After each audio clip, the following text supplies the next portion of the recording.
வெண்முரசு. கார்கடல் 73. வாசிப்பது சந்தீப். ஓடும் புரவியின் மீது கால் வைத்து தாவி ஏறி விரைந்து திரும்பிய தேர்விளிம்பில் தொற்றி அதன் மகுடத்தின் மேலேறி பாண்டவப் படை முழுமையையும் ஒருகணம் நோக்கி மறுபுறத்தினூடாக இறங்கி தன் புரவிக்கு வந்த திருஷ்டத்யும்னன் படை முழுக்க பரவிக் கொண்டிருந்த தளர்வை உணர்ந்தான். அரக்கில் சிக்கிக் கொண்ட ஈக்கள் போல படைவீரர்கள் தங்கள் கைகால்களை இழுத்து அசைத்தனர். நிலத்தில் இருந்து விடுபட விழைப்பவர்கள் போல கால்களை தூக்கி வைத்து பின்னர் தளர்ந்து நிலத்தில் முழங்கால் படிய விழுந்து கையூன்றி தலை தாழ்த்தி அமர்ந்தனர். சூழ்ந்திருந்த போர்க்களத்தின் பேரோசையைக் கேட்டு அதன் பின்னர் தலையுலுக்கி வில்லையும் வாளையும் தூக்கி மீண்டும் போர் முழக்கமிட்டு எழுந்தனர். அந்தப் போர்க்கூச்சலும் கனவிலிருந்து எழுவது போல் தோன்றியது. ஒருகணம் அங்கு பிறிதேதோ தெய்வாற்றல் இறங்கியிருக்கிறதென்னும் எண்ணம் அவனுக்கு எழுந்தது. கௌரவர் தரப்பிலிருந்து எழுந்த அம்புகளில் ஏதேனும் நஞ்சு கலந்திருக்குமோ என்று எண்ணினான். மீண்டும் ஒருமுறை தேர்மகுடத்தின் மீதேறி தலை திருப்பி நோக்கியபோது கௌரவப் படைகளிலும் அதே தளர்வு தெரிவதைக் கண்டான். புரவி மேல் வந்தமர்ந்ததும் அவனுக்குத் தெரிந்தது அது எதனால் என்று. படைவீரர்கள் களமிழந்து போரிடத் தொடங்கி ஒரு முழு நாளாகப் போகிறது. அவர்கள் மேல் உயிரச்சத்தையும் போர்வெறியையும் கடந்து துயில் படர்ந்து ஏறிக்கொண்டிருக்கிறது. அவன் குதிரையைத் தட்டி விசை கூட்டி முன் சென்று சாத்யகியை அணுகினான். அம்புகளைத் தொடுத்தபடியே பின்னடைந்து அம்பராத்தூணி நிறைக்கப்படுவதற்காக நின்று திரும்பிய சாத்யகி அவனைக் கண்டு முகம் கூர்ந்தான். யாதவரே, நாம் போரை நிறுத்திவிடுவதே நன்று. நம் படைகள் தளர்ந்து விழுகின்றன என்றான் திருஷ்டத்யும்னன். சாத்யகி, என்ன சொல்கிறீர்கள்? நாம் வென்று கொண்டிருக்கிறோம். நமது படைகள் இப்போதுதான் முன்னெழுகின்றன என்றான். சாத்யகியின் கண்களில் தெரிந்த வெறி ஒரு கணத்திற்குப் பின் துயில் மயக்கமாக தோன்றியது திருஷ்டத்யும்னனுக்கு. அவன் கனவில் பேசுவது போலவே இருந்தது. யாதவரே, இனிமேலும் நாம் படைகளிடம் போரிடும்படி தூண்ட இயலாது. அவர்கள் துயிலில் மூழ்கிக் கொண்டிருக்கிறார்கள். வெறிகொண்டு நிலைமறந்து ஒருவரையொருவர் தாக்கிக் கொண்டால் கூட வியப்பதற்கில்லை என்றான். இல்லை, இப்போர் இதோ முடிகிறது. இன்று புலரி எழுகையில் இந்திரபிரஸ்தத்தின் கொடி இக்களத்தில் எழுந்து நிலை கொள்ளும் என்ற சாத்யகி எழுக. சூழ்ந்து கொள்க. வெற்றிவேல், வீரவேல் என்று கூவியபடி அவனைக் கடந்து மீண்டும் களமுகப்பை நோக்கிச் சென்றான். திருஷ்டத்யும்னன் கடிவாளத்தைப் பற்றியபடி நின்று தன்னைச் சூழ்ந்து பாண்டவப் படைவீரர்கள் சேற்று விழுதில் புழுக்கள் நெளிவதைப் போல் அசைவதை பார்த்துக் கொண்டிருந்தான். அந்தத் துயில் தளர்வு நெடுநேரம் முன்னரே தொடங்கிவிட்டிருக்கிறது என்று அப்போது தெரிந்தது. அதை அதுவரைக்கும் அவனுடைய உள்ளம் பார்ப்பதை தவிர்த்துவிட்டிருந்தது. உள்ளம்தான் விரும்பியதையே பார்க்கும் திறன் கொண்டதென்பதை அவன் அறிந்திருந்தான். அத்துயிலை அவன் பார்ப்பதற்குக் கூட அவனில் துயில் எழுந்ததே அடிப்படையாக அமைந்திருக்கும். துயில் கொண்டிருக்கிறதா தன் உள்ளம்? அவ்வெண்ணம் எழுந்ததுமே தன் உள்ளத்தின் ஒரு பகுதி முன்னரே துயிலில்தான் இருக்கிறதென்பதை திருஷ்டத்யும்னன் உணர்ந்தான். விழிப்புள்ளம் போர் உருவகங்களும் போர்த்திட்டங்களுமாக பெருகி அவை ஒன்றோடொன்று நன்றாக கோத்துக்கொண்டு விசையுடன் செயல்பட பெரிதொரு பகுதி வேறெங்கோ ஒன்றுடன் ஒன்று தொடர்பற்ற மாயக்காட்சிகளின் பெருக்காக இருந்தது. அந்த நிழலாட்டத்தின் மீதுதான் அவனுடைய சித்தம் செயல்பட்டுக் கொண்டிருந்தது. அது துயில்தான், கனவுருதான். அப்படியென்றால் சற்று முன்னர் இளைய யாதவர் 18 பெருங்கைகளிலும் படைக்கலங்களுடன் தேர்தட்டில் எழுந்து கௌரவப் படைகளுடன் போரிட்டுக் கொண்டிருந்தது கனவு. அவருக்கெதிராக 18 கைகளுடன் பெருகும் படைக்கலங்களுடன் எழுந்து வந்த பிறிதொரு இளைய யாதவரும் கனவே. அதை அப்போது கனவென கண்டேனா, இப்போது எண்ணிக்கொள்கிறேனா? அன்று என் முன் இப்போது நிகழ்ந்து கொண்டிருக்கிறதா? திருஷ்டத்யும்னன் திரும்பி அருகே அவனைத் தொடர்ந்து வந்து கொண்டிருந்த ஏவலனிடம் கை நீட்ட அவன் மதுக்குடுவையைக் கொண்டு வந்து அளித்தான். அதை சரித்து மதுவை அள்ளி முகத்தில் விட்டு கழுவிக்கொண்டு இருமிடர் அருந்தினான். கண்கள் நனைந்தபோது சித்தம் தெளிவு கொண்டு கனவிலிருந்து மீண்டு விழிப்பு நிலையின் தெளிவான எண்ணச்சரடுகளுக்கே வந்தது. ஆனால் அவையும் விரைவிலேயே முட்டி மோதி முடிச்சுகளாயின. இறுகி அசை விழுந்தன. என்ன நிகழ்கிறது? அவன் தன் தலையை கைகளால் தட்டித் தட்டி அகத்தை எழுப்ப முயன்றான். இருமுறை கண்களை மூடித் திறந்தான். கண் திறக்கும்போது அங்கே சூழ்ந்திருக்கும் களம் புதிய ஓவியமாக எழும் என்று. அனைத்தும் தொடக்கத்திலிருந்து தெளிவுறும் என்று. கடோத்கஜனுக்கும் கர்ணனுக்குமான போர் நடந்து கொண்டிருந்த இடத்தில் ஓலங்கள் எழுந்தன. அங்கிருந்து செய்தி ஏதும் வருவதை கேட்க முடியவில்லை. திருஷ்டத்யும்னன் தன் செய்தியாளனிடம் கையசைத்து என்ன நிகழ்கிறது என்று கேட்டான். அவனும் எச்செய்தியையும் அறியாதவனாகவே இருந்தான். அருகிலிருந்த தேரில் ஏறியபடி முன் செல்க என்று தேர்ப்பாகனுக்கு கைகளால் ஆணையிட்டான். தேர் முன்னடையும் தோறும் இருபுறத்திலும் நோக்கி என்ன நிகழ்கிறது என்று உணர முயன்றான். படையினர் அனைவரும் கால்களில் நாகங்கள் சுற்றிக் கொண்டவர்கள் போல் நடைபின்னினர். வாள்களையும் வேல்களையும் தரையிலூன்றி தள்ளாடி நின்றனர். ஒருவரை ஒருவர் பற்றிக் கொண்டனர். அவர்களில் ஒரு சிலர் கால்கள் சேராலானவை போல குழைந்து துவள விழத் தொடங்கினர். விரைவில் பிறரும் விழுவார்கள் என்று அவனுக்குத் தோன்றியது. அருகிலுள்ளோர் விழும் அசைவை விழிகளால் நோக்கினாலே போதும், அவர்களின் உடல் அதுவரை உள்ளத்திடம் கொண்டிருந்த பணிவை இழக்கும். தசைதான் விரும்பியதை இயற்றும். செல்க செல்க என்று ஆணையிட்டு அவன் முன்னால் சென்றான். எதிரில் புறவியில் அவனை நோக்கி பாய்ந்து வந்த செய்திவீரன் இறங்கி விரைந்த குழு குறிச்சொற்களில், இளவரசே, வலது எல்லையில் அங்கிருக்கும் அரக்கர் குலத்து இளவரசருக்குமான போர் நிகழ்ந்து கொண்டிருக்கிறது. அரக்க இளவரசர் அங்கரை முற்றிலும் சூழ்ந்து கொண்டிருக்கிறார். அறியாத போர் சூழ்கைகளால் அங்கரை திணறச் செய்கிறார். விண்ணில் இடியாகவும் மின்னலாகவும் எழுகிறார். மழை என பெய்து திரை சமைக்கிறார்.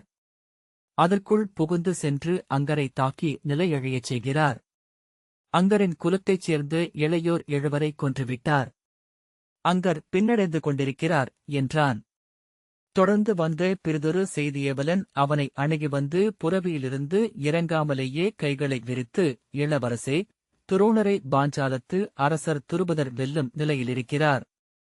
அம்புகளால் துரோணரின் கவசங்கள் அனைத்தையும் உடைத்துவிட்டார். எத்தருணத்திலும் ஆசிரியர் தேர்தட்டில் அம்புபட்டு விழுவாரெனத் தோன்றுகிறது. கௌரவப் படைவீரர்கள் ஆசிரியரின் காவலுக்கென வந்து சூழ்கிறார்கள். ஒவ்வொருவரையும் பாஞ்சாலத்து அரசர் தன் விசைமிக்க அம்புகளால் வீழ்த்திக் கொண்டிருக்கிறார் என்றான். கைகள் காற்றில் நிலைக்க, இளவரசே, பாஞ்சாலத்து அரசரின் வடிவில் துரோணரின் தோற்றம் தெரிந்து மறைவதை நான் கண்டேன். துரோணரிடம் நாம் இதுவரை கண்ட அனைத்து வில்திறன்களையும் அரசரிடமும் காண முடிந்தது. அவர்கள் இடம் மாறிக்கொண்டது போல் இருக்கிறார்கள். வெற்றி எக்கணமும் நிகழும் என்றான். இரு செய்திகளும் தன்னில் எந்த பரபரப்பையும் உருவாக்கவில்லை என்பதை திருஷ்டத்யும்னன் வியப்புடன் உணர்ந்தான். அவன் உள்ளம் நனைந்த கொடியென உடலுடன் ஒட்டிக் கிடந்தது. கைகளால் முன் செல்க என அவன் ஆணையிட்டான். அவ்வசைவு அவனுக்கு நினைவிருந்தது. மீண்டும் நினைவெழுந்தபோது தேர் சற்று தூரமே முன்னகர்ந்திருந்தது. சில நொடிகள்தான், அதற்குள் அவன் பிறிதொரு உலகிற்கு சென்று விழி திகைத்து வாழ்ந்து 10,000 உள்ளங்கள் என பெருகி சிதைந்து துணுக்குற்று தன்னை உணர்ந்தான்.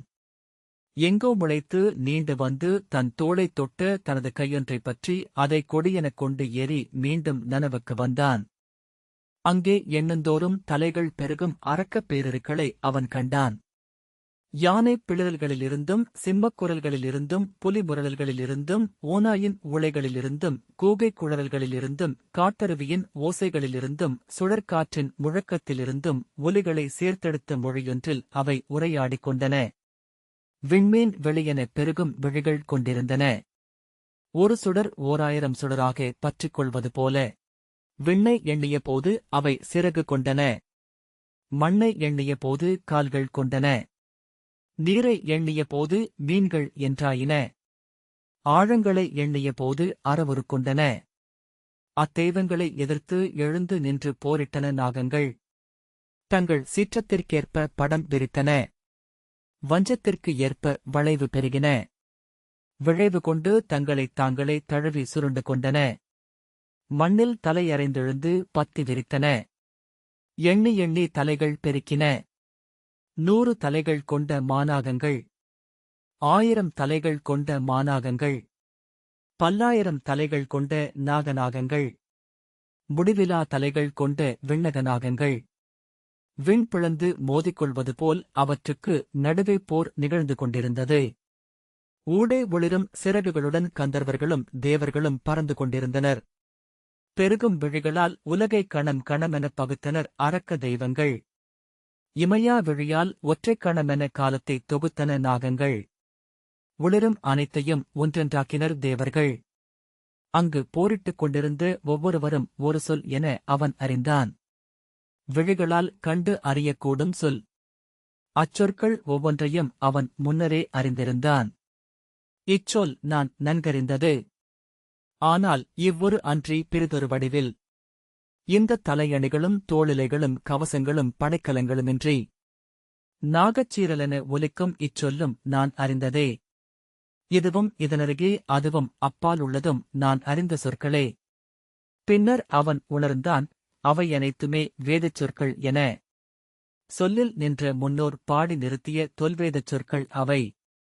அவை உதிர்ந்து சிதறி முளைத்து பெருகி உருமாறி வியனுரு கொண்டு அங்கு நின்று பொருதின. அன்று இவைதான் பிறிதொரு உரு கொண்டு நால்வேதங்களில் சென்றமைந்தனவா?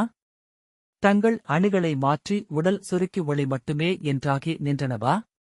அது கனவென்று அவன் கனவுக்குள்ளும் அறிந்திருந்தான். ஆகவே அவ்வெண்ணங்களின் பொருளின்மையும் அப்போதே அவனுக்கு தெரிந்திருந்தது. இவையனைத்தும் தொல்வேதச் சொற்கள். அசுரவேதமென்றும் நாகவேதமென்றும் விண்ணவரின் ஒலியிலா நுண்வேதமென்றும் பெருகிய முதல் வேதங்கள் இங்கு திரண்டு போரிடுகின்றன.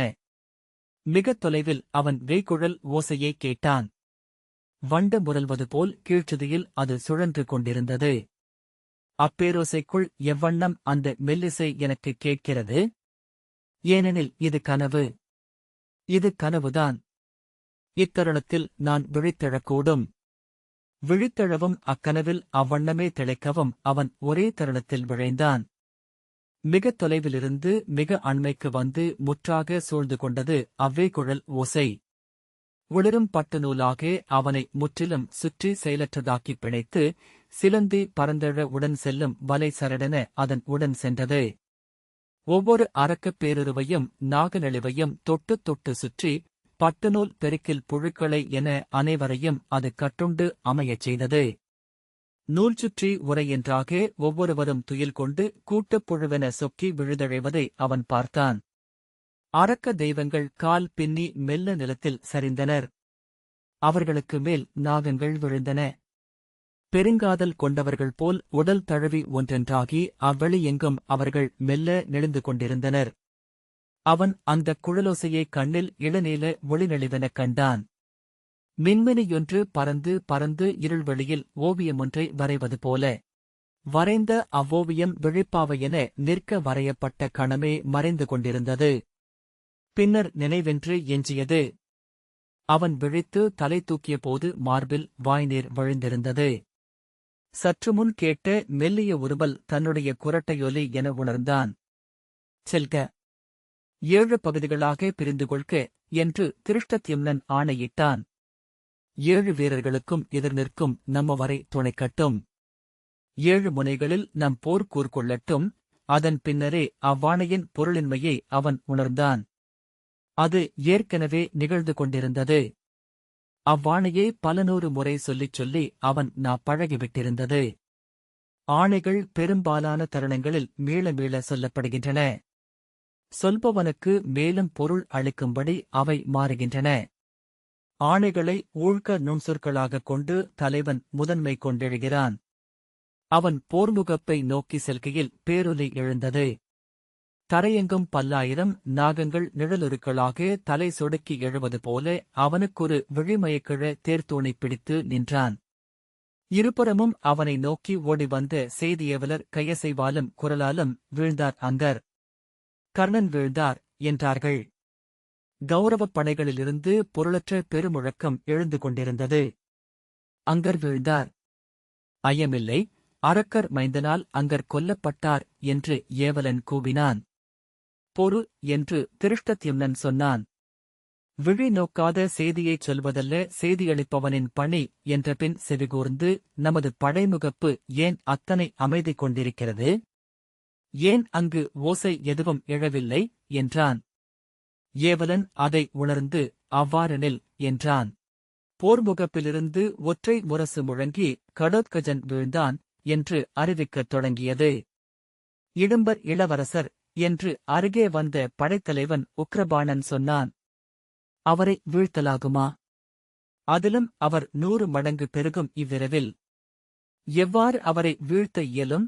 தன் வில்லை எடுத்துக்கொண்டு விரைக விரைக என்று சொல்லி திருஷ்டத்யும்னன் தேர்ப்பாகனை ஊக்கினான். அவனுடைய தேர் பாண்டவப் படை நடுவே அமைந்த பலகை சாலையில் சென்று செறிந்த போர்வீரர் திரள் நடுவே முட்டித் தயங்க தேரிலிருந்து இறங்கி உடன் வந்த புரவியொன்றின் மேலேறி தள்ளாடி சரிந்து விழுந்து கொண்டிருந்த பாண்டவப் படைகளினூடாகச் சென்று அவன் போர்முகப்பை அடைந்தான்.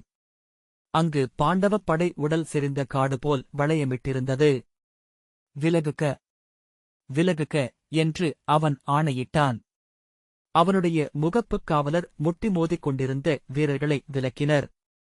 உள்ளே சென்றபோது அவன் தரையில் மல்லாந்து விழுந்து கிடந்த கடோத்கஜனை பார்த்தான். புரவிக் கடிவாளத்தை இழுத்து கழுத்தைத் தட்டி நிலைகுலைந்திருந்த அதை அமைதிப்படுத்தி மீண்டும் அப்பேரொருவனை நோக்கினான். கைகால்களில் அணிந்திருந்த இரும்பு வளையங்கள் வானொலியில் மின்னி நாகக் குழவிகளோ என உளம்பிதற்கச் செய்தன. உடல் எங்கும் புண்ணோ குருதியோ தென்படவில்லை. என்ன ஆயிற்று என்று அவன் கேட்டான். அங்கே நின்றிருந்த படைத்தலைவனாகிய சாரதன் அங்கரின் அரவம்பு அவரை தாக்கியது என்றான். அரவம்பா? மெய்யாகவா? என்றான் திருஷ்டத்யும்னன். சர்வதன் புரவியிலிருந்து இறங்கி அவனை நோக்கி ஓடிவந்து, பாஞ்சாலரே, எங்களிடமிருந்து அகன்று அகன்று சென்றார் மூத்தவர். நாங்கள் அங்கே உத்தர பாஞ்சால வில்லவர்களிடம் சிக்கிக் கொண்டோம் என்றான். திருஷ்டத்யும்னன் எவ்வண்ணம் வீழ்த்தப்பட்டார் என்றான். அங்கர் தன் அரவம்பை ஏவினார் என்றார்கள் என்றான் சர்வதன். அரவம்பையா? அவருக்கெதிராகவா? என்றான் திருஷ்டத்யும்னன் மீண்டும். ஆம், அதை அவர் எடுக்காமலிருந்தால் அங்கர் கொல்லப்பட்டிருப்பார். அவர் ஒரு நிலையில் தன் அனைத்து கட்டுப்பாடுகளையும் இழந்தார். இக்களத்தில் முதன்முறையாக இன்றே அவர் உயிரச்சத்தை அடைந்திருப்பார் என்று சர்வதன் சொன்னான். அவனுக்குப் பின்னால் வந்த சுருதசேனன் நாகம்பை ஏவியதுமே ஒரு கணமும் திரும்பிப் பார்க்காமல் தேரை திருப்பி தன் படைகளுக்குள் சென்றுவிட்டார் என்றான். திருஷ்டத்யும்னன் பெருமூச்சு விட்டான். சர்வதன் கடோத்கஜனை அணுகி குனிந்து நோக்கி அவன் கால்களைத் தொட்டு தலை வைத்து வணங்கினான். கௌரவப் படைகளுக்குள்ளிருந்து வெற்றி முழக்கம் கேட்டுக்கொண்டிருந்தது. பாண்டவப் படைகள் அப்போதும் துயிலென ததும்பிக் கொண்டிருந்தன. எவரும் இப்போது விழிப்பு நிலையில் இல்லை. சென்ற 4 நாழிகைகளாக இப்போர் துயிலுக்குள்தான் நிகழ்ந்து கொண்டிருக்கிறது என்றான் சாரதன். சர்வதன் சுருதசேனனிடம் உடனே சென்று தந்தையிடம் சொல்க. இச்செய்தியை அவர் அறிந்திருப்பார் எனினும் செய்தியை நாம் சொல்வதே முறை என்றான். திருஷ்டத்யும்னன் அரசரிடம் நானே சொல்கிறேன். இறந்தவர் அரசமைந்தர் என்பதனால் முறையாக தெரிவிக்க வேண்டியுள்ளது என்றபின் புரவியைத் திருப்பிப் படைகளினூடாகச் சென்றான். திருஷ்டத்யும்னன் புரவியில் பாண்டவப் படைகளினூடாகச் சென்று யுதிஷ்டிரரின் தேரை அணுகினான். யுதிஷ்டிரர் தேரிலிருந்து 2 வீரர்கள் கை கொடுக்க சகடத்தின் ஆரத்தைப் பற்றி கீழிறங்கி நின்று பதற்றத்துடன் மாறி மாறி என்ன நிகழ்ந்தது என்று வினவிக் கொண்டிருக்கையில் அவன் அவரை நோக்கி தலைவணங்கி, செய்தி, அரசே. பாண்டவ மைந்தரில் முதல்வரும் இடும்பர் குலத்து இளவரசருமான கடோத்கஜன் சற்று முன்னர் மண்பட்டார். கௌரவர்களின் படைத்தலைவரும் அங்கநாட்டு அரசருமான வசுசேஷனரின் நாகம்பினால் அவர் வீழ்த்தப்பட்டார் என்றான். முன்னரே அதை அறிந்திருந்தாலும் அந்த முறையான அறிவிப்பு யுதிஷ்டிரரை அனைத்து புலன்களையும் தளரச் செய்து மெல்ல பின்னோக்கி சரிய வைத்தது. அங்கிருந்த 2 காவலர்கள் அவரை பற்றிக்கொள்ள மெல்ல தரையில் அமர்ந்தார். பின்னர் 2 கைகளாலும் தலையை பற்றிக் கொண்டு விழிநீர் உகுத்தார். திருஷ்டத்யும்னன், இப்போரை இப்போது நிறுத்திவிடலாம் என்று நான் எண்ணுகிறேன், அரசே. நம் படைகள் அனைத்தும் துயில்மீதேறி தள்ளாடிக் கொண்டிருக்கிறார்கள். எதிரிப் படையினரும் அவ்வாறே என்றான். யுதிஷ்டிரர் சீற்றத்துடன் எழுந்து கொண்டு, இல்லை, இக்களத்தில் இப்போது நாம் பின்வாங்குவதென்பது நம் மைந்தனை விட்டுக் கொடுப்பதற்கு நிகராகும். மந்தனை அழை. அவன் களமிறங்கட்டும். உடன் நானும் செல்கிறேன். இப்போரில் என் தலை உருளினும் மைந்தனுக்காக நான் அம்பு எடுத்தாக வேண்டும். அவனுக்காக நான் களம் நின்று போரிட்டு குருதி சிந்தியாக வேண்டும் என்றார். அரசே, என்று சொல்ல யுதிஷ்டிரர் கைதூக்கி, மாறென ஒரு சொல்லும் தேவையில்லை. ஒருபோதும் போரை நிறுத்துவதற்கு உடன்பட மாட்டேன். போர் நிகழட்டும் என்று கூவினார். திருஷ்டத்யும்னன் சொல்லெடுக்கவில்லை. யுதிஷ்டிரர் முகம் வலிப்பு கொண்டது போல் இழுபட்டு அதிர, கை கால்கள் உதற திரும்பி உடன் நின்ற வீரர்களை நோக்கி, இது என் ஆணை. தொடர்க. போர் நிகழட்டும். இடும்பனின் குருதிக்கு பழிநிகர் கொண்ட பின்னரே நாம் களத்திலிருந்து திரும்ப வேண்டும் என்றார். திருஷ்டத்யும்னன் அவருடைய சீற்றத்தை வெறுமை கொண்ட நெஞ்சுடன் நோக்கிக் கொண்டிருந்தான். உரத்த குரலில், மந்தனிடம் எனது ஆணையை தெரிவியுங்கள். இப்பொழுதே போர் மீண்டும் விசை கொள்ள வேண்டும். நாம் நமது முழு படையையும் எழுப்பி அங்கனை அறைய வேண்டும். அவன் அரவம்புக்கு முன் நாங்கள் ஐவரும் விழுந்தாலும் சரி. எங்கள் குல மூத்த மைந்தனின் குருதிக்கு நிகர்கொள்ளாது மீண்டால் நாம் ஆண்மகன்கள் அல்ல என்றார் யுதிஷ்டிரர். திருஷ்டத்யும்னன் தலைவணங்கிய பின் புரவியைத் திருப்பி படைகளினூடாகச் சென்றான். பெரும்பாலான பாண்டவ வீரர்கள் வில்லையும் வேலையும் தரையில் ஊன்றி உடலடையால் அதற்கு மேல் சாய்ந்து மெல்ல அசைந்தபடி நின்று கொண்டிருப்பதை அவன் பார்த்தான். துயிலில் அவர்கள் ஒருவருக்கொருவர் குழறும் சொற்களால் பொருளற்றுப் பேசிக் கொண்டனர். மிக அப்பால் குருகுலத்து இளவரசர் விண்ணேகினார். இடும்பர் குலத்து மைந்தர் விண்ணேகினார். வெற்றிகொள் வீரர் விண்ணேகினார். சிறப்புறுக! இடும்பர் குலம் சிறப்புறுக! குருகுலம் சிறப்புறுக! வெல்க மின்கொடி என கொம்புகளும் முழவுகளும் துணையெழ வாழ்த்தொலிகள் ஒலித்துக் கொண்டிருந்தன. ஆனால் அவற்றை அங்கிருந்தோர் கேட்டதாகத் தெரியவில்லை.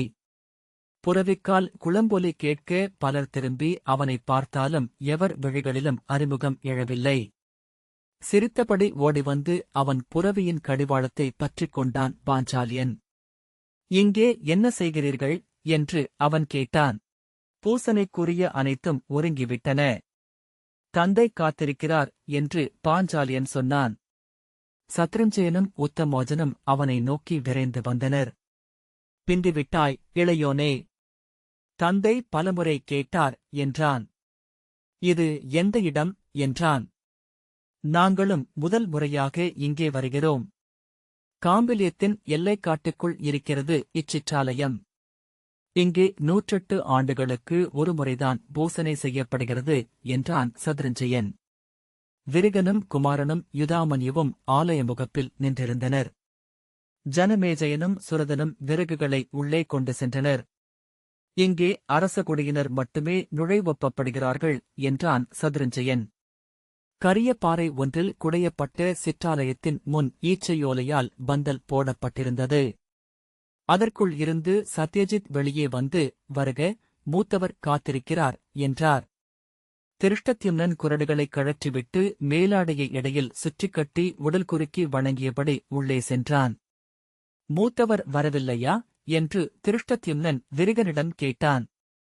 இல்லை, அவர் குருதியால் பாஞ்சாலர் அல்ல என்றனர் என்றான். யார் சொன்னது என்று அவன் சீற்றத்துடன் கேட்க, தந்தை என்றான் விரிகன். சத்யஜித், மூத்தவரே, மைந்தன் வந்துவிட்டான் என்றார். புலித்தோல் விரித்த பீடத்தில் அமர்ந்திருந்த முதியவரைக் கண்டு திருஷ்டத்யும்னன் திடுக்கிட்டான். இவர் என்றான். என்ன ஆயிற்று உங்களுக்கு? தந்தையே தெரியாதா என்று சுரதன் அவனருகே தாழ்ந்த குரலில் கேட்டான். இல்லை. இவர் அவன் அவரை அடையாளம் கண்டான். அரண்மனையின் சுவரோவியங்களில் உள்ள முகம். இவர் நம் தந்தையின் தந்தை, பேரரசர் பிருஷதர் என்றான். பிருஷதர் அவனை நோக்கி, அமர்க என்றார். நீங்கள் தந்தை அல்ல என்றான். அமர்க என்றார் பிருஷதர். அவன் அவர் அருகே மாந்தோல் இருக்கையில் அமர்ந்தான். அங்கே கைகள் கட்டப்பட்டு போடப்பட்டிருந்த பலிவிலங்கை அப்போதுதான் பார்த்தான். அது ஒரு மானுடன். மானுட பலியா என்றபின் விழுதூக்கி கருவறையை நோக்கினான். அங்கே சிலையென அமர்ந்திருந்த அன்னை தெய்வத்தைக் கண்டு அலறியபடி எழுந்தான். திரும்பி பலிமானுடனின் முகத்தைக் கண்டு மீண்டும் அலறினான். அவன் உடல் தொய்ந்து தலை சென்று புரவியின் பிடரி மயிரில் முட்டிக்கொண்டது. எழுந்து கண்களை மூடித் திறந்து வாயில் ஊறியிருந்த எச்சிலை இருமுறை துப்பினான். பெருங்கொடி மரத்தின் மீது அவன் உடல் கொடிக்கூரை என துடித்து பறந்து கொண்டிருந்தது. எங்கிருந்தோ காற்று விசையுடன் வீச இரு கைகளாலும் கொடிமரத்தைப் பற்றியபடி ஒவ்வொரு கணமும் கிழிந்து தெறித்து விடுவோம் என்று அஞ்சியபடி அவன் பறந்து கொண்டிருந்தான். அவன் சூழப் பார்த்தபோது அங்கிருந்த அத்தனை வீரர்களும் நிலத்தில் அமர்ந்து விட்டிருந்தனர். பின்னர் அவர்கள் ஆங்காங்கே படுத்து துயிலத் தொடங்கினர். திகைப்புடன் அவன் சூழ விழியோட்டி நோக்கியபோது அலையலையன் பாண்டவ வீரர்கள் களத்திலேயே படுத்து துயிலத் தொடங்கிவிட்டிருந்ததைக் கண்டான். தனித்தனியாக அன்றி மொத்தமாகவே அவர்கள் அந்த முடிவை எடுத்தனர் என்று தோன்றியது. நோக்கி நிற்கவே பாண்டவப் படை காற்றில் புற்பரப்பு தழைந்து சரிவது போல குருக்ஷேத்திரத்தில் படுத்துப் பரவி துயிலத் தொடங்கியது. துஞ்சியவர்களும் துயில்பவர்களும் ஒன்றென கலந்து உடல்களின் பரப்பென ஆகி களத்தை நிறைத்திருந்தனர். அவன் புரவியின் முதுகின் மேலேறி நின்று தொலைவில் பார்த்தபோது கண்ணெட்டும் தொலைவு வரை கௌரவப் படையும் நிலம் படிந்து துயின்று கொண்டிருப்பதைக் கண்டான். இந்த வாசிப்பை கேட்டதற்கு நன்றி.